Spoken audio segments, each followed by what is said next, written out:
గత 64 సంవత్సరాలుగా మనం ఉపయోగిస్తున్న ఇన్కమ్ ట్యాక్స్ చట్టం ఇప్పుడు పూర్తిగా మారబోతోంది. ఏప్రిల్ 1, 2026 నుంచి ఇన్కమ్ ట్యాక్స్ యాక్ట్ 2025 అమల్లోకి రాబోతోంది. ఇది చిన్న మార్పు కాదు. సాలరీడ్ ఎంప్లాయీస్, బిజినెస్ చేసేవాళ్ళు, ఇన్వెస్టర్లు, ఎన్ఆర్ఐలు అందరినీ ప్రభావితం చేసే పెద్ద మార్పు.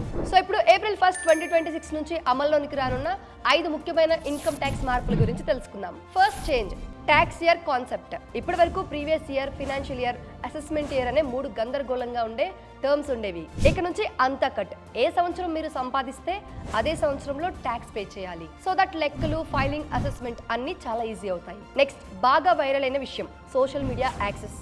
చాలా మంది ఏమనుకుంటున్నారంటే ఇన్కమ్ ట్యాక్స్ వాళ్ళు మన వాట్సాప్, యూట్యూబ్, ఫేస్బుక్ అన్ని చూస్తారు అని. కానీ ఇది నిజం కాదు.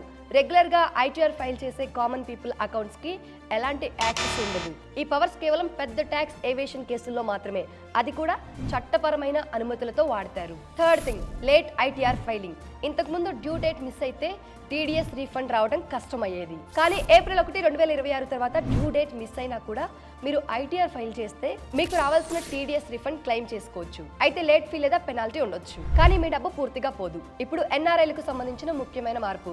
ఒక ఎన్ఆర్ఐకి ఇండియాలో ట్యాక్స్ బాకీ ఉంటే ఇన్కమ్ ట్యాక్స్ డిపార్ట్మెంట్ ఇండియాలో ఉన్న వారి ఇల్లు, ఎఫ్డీలు, మ్యూచువల్ ఫండ్స్ ని అటాచ్ చేసి డబ్బు వసూలు చేయగలదు.